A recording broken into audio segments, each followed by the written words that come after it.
Dad saw the message, and he called me immediately. I wasn't expecting it. Not the call, not the tone in his voice, not the feeling that something inside me shifted the moment I picked up. It was supposed to be just another day.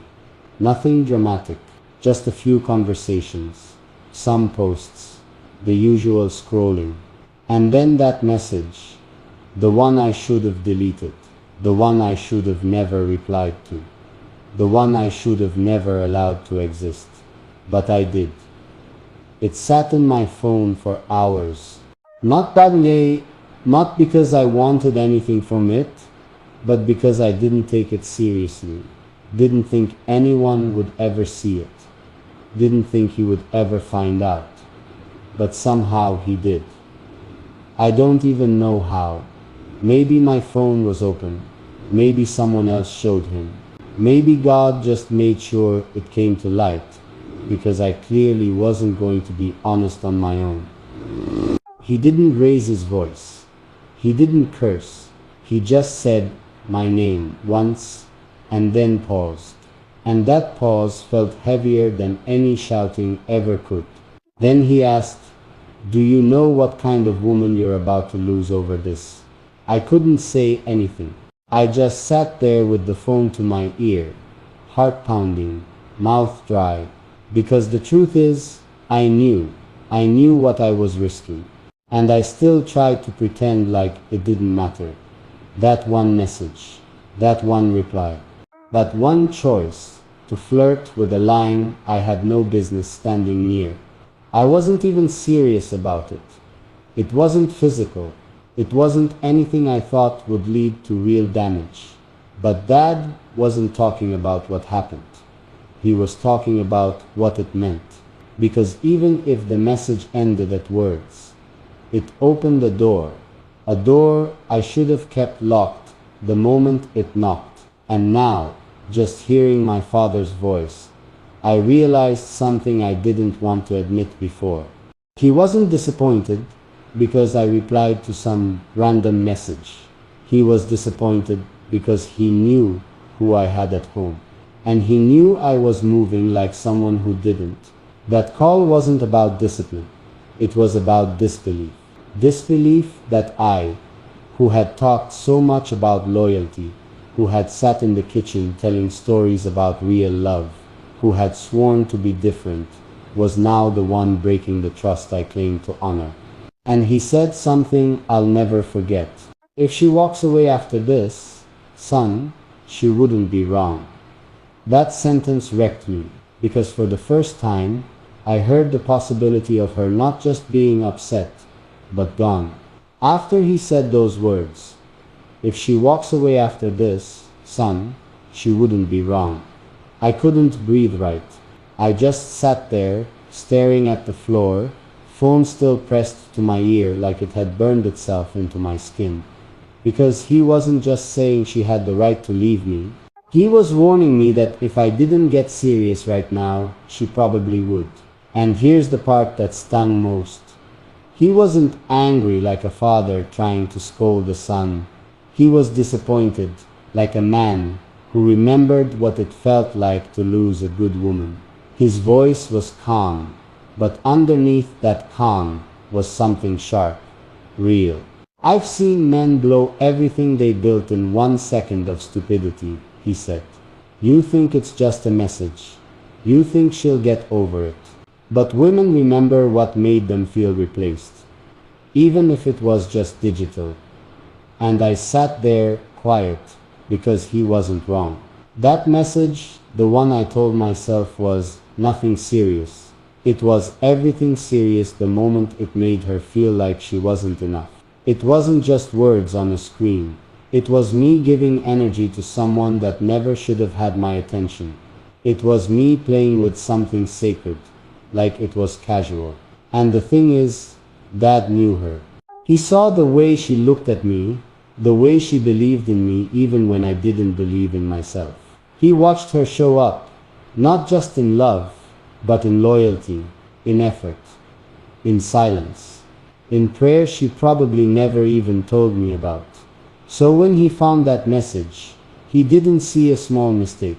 He saw a man risking a future for a moment. And he wouldn't let me act like it wasn't serious. "Do you want to be the man who brags about a woman he used to have?" he asked.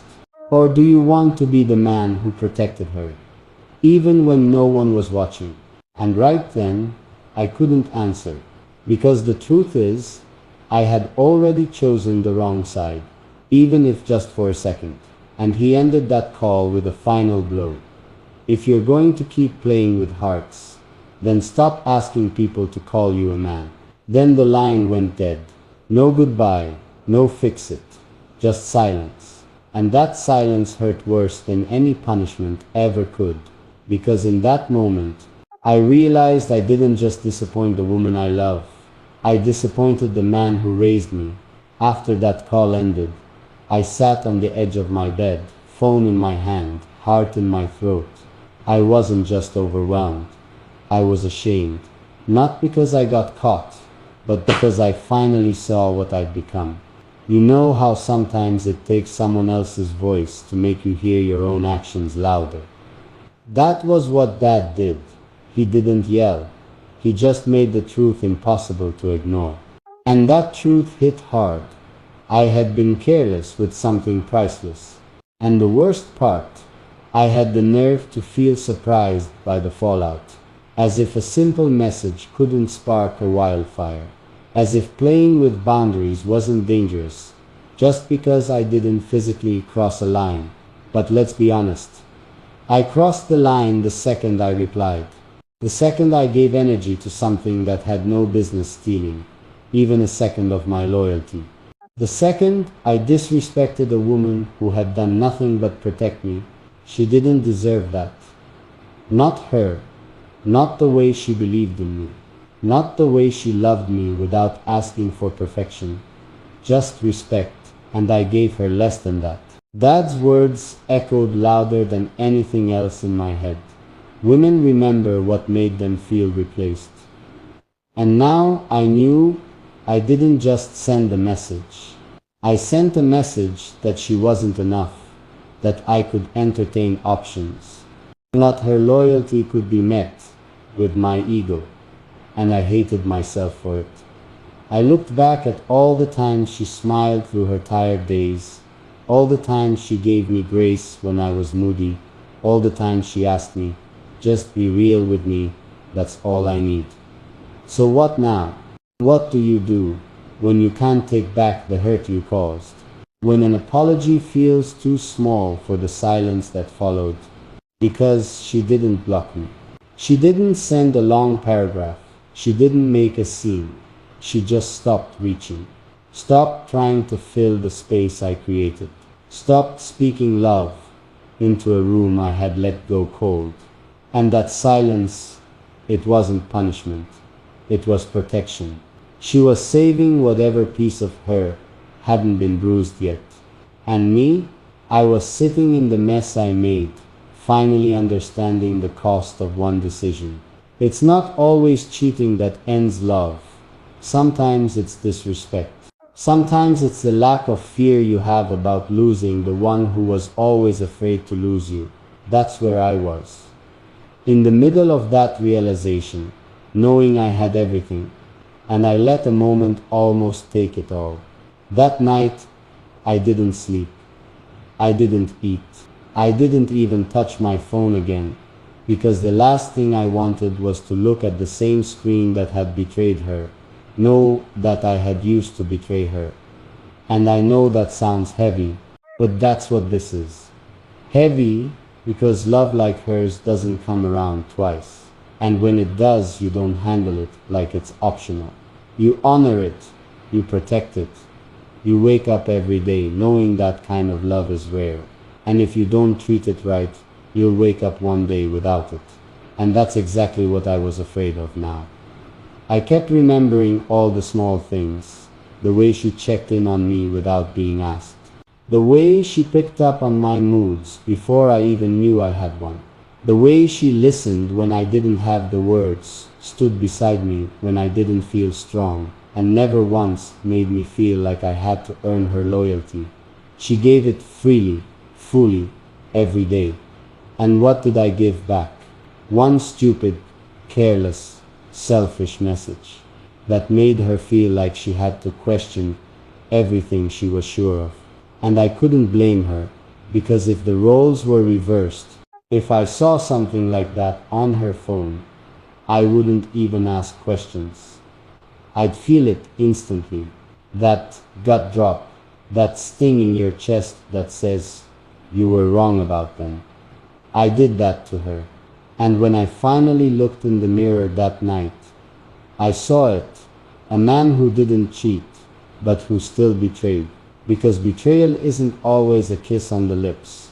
Sometimes it's a crack in the loyalty. A moment of disrespect. An emotional drift. You don't stop fast enough. And now, I didn't just want to fix it. I needed to, not because I wanted to keep her out of guilt, but because she was the only one who had loved me right. The only one who never asked me to prove I was worth it. She just believed I was. And I moved, like someone who forgot what that belief cost her. It cost her time. It cost her trust. It cost her vulnerability. And she gave it anyway. And what did I do? I left a scar, one message deep. So when Dad called and gave me that quiet warning, he wasn't just calling as a parent. He was calling as a man who knew what it meant to break someone who was never meant to be broken. Now I was the one standing in the ruins of my own carelessness, holding nothing but silence, praying that somewhere in her heart there's still one small part of her that believes in the man she saw in me before the message.